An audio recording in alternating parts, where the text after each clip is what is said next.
All right, welcome, folks. We are live from the RSA conference in San Francisco. And we are going to be doing a little bit of networking tips here. So, rule number one in networking. First off, you got to understand why people are here. So, here's the big mistake that I see folks make all the time when you go to conferences like this. When you go to a conference like this, everybody's so worried about what they want to do, what they want to accomplish. So you've got marketing who wants to enroll a certain number of people for capturing leads and swipes at their booth. You got sales reps, they're usually looking for the same thing. Sales engineers, they're looking to give demos.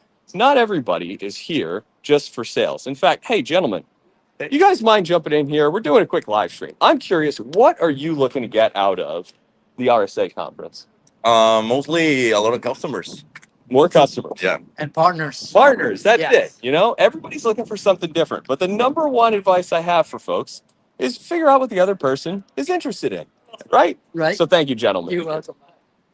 So, not everyone here is going to be here for the same thing. But a great icebreaker question, if you're trying to network with folks, is just figure out, hey, what were you looking to get out of the conference?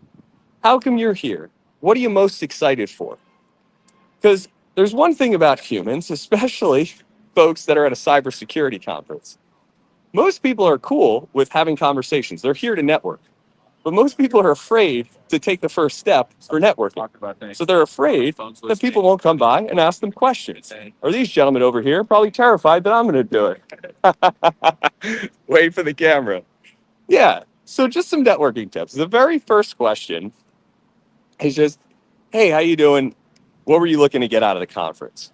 So that's networking tip number one.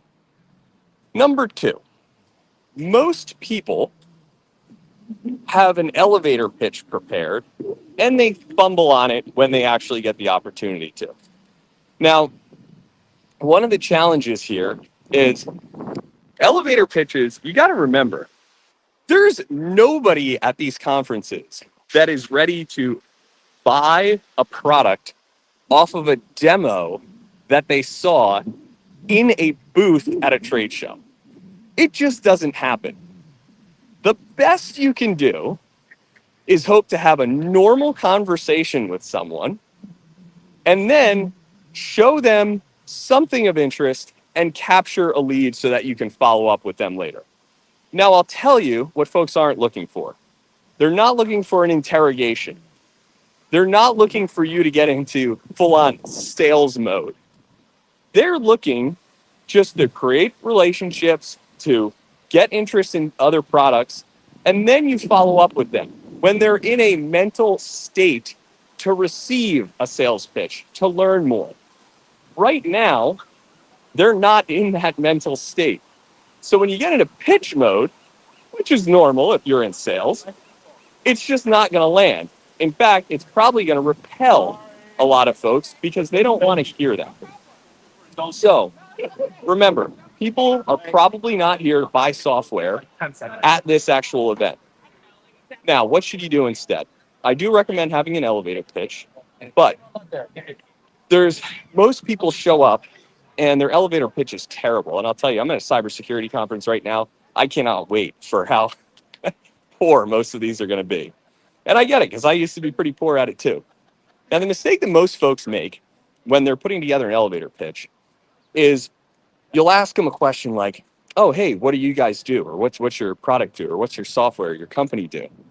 And people go and they immediately get into how it works, especially when you're dealing with engineers. They are notorious for this. I used to be really bad at it myself.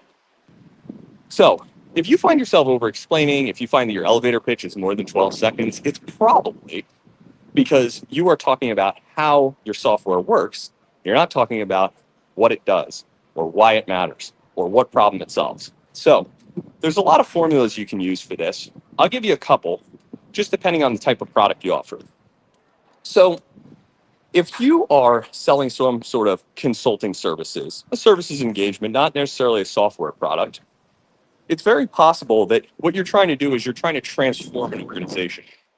Now, if you're trying to transform, a good formula you can use is we help blank to blank by blank. And you just fill in the blanks. So if you're a consulting organization, and let's say you're trying to transform a company's security posture, you would go and say, we help companies secure their IT stack by offering services, outsourced services to do so. So that's one option. We help blank to blank by blank. Super simple one. Usually will get you at least some interest. The more problematic the thing that you're solving for or helping for, the better. The next thing you can do is you can focus on the problem they solve. This is always a good one because people really aren't looking for solutions unless there's a problem. So you got to actually state what the problem is that you solve. If you don't do it, you're just going to watch people's eyes glaze over all the time. So I see this one commonly, especially from engineers. It's just a bunch of gibberish on how their product works with no mention of what the product does or what the problem solved is. All right, so that's your next one. Talk about what the problem solved is.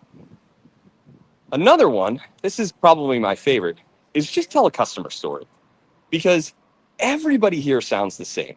I'm at a conference right now. There's 40,000 people. They're all cybersecurity companies.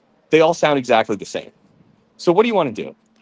If you tell a story that is uniquely your story, everybody else can copy your marketing. They can say that they do all of the same things as you. But if you tell a story, that's unique and different and differentiating for you. So those are your options. We help blank to blank by blank. You can focus on the problem solved, or you can tell a story. 3 real quick tips for having better conversations at trade shows. Thanks.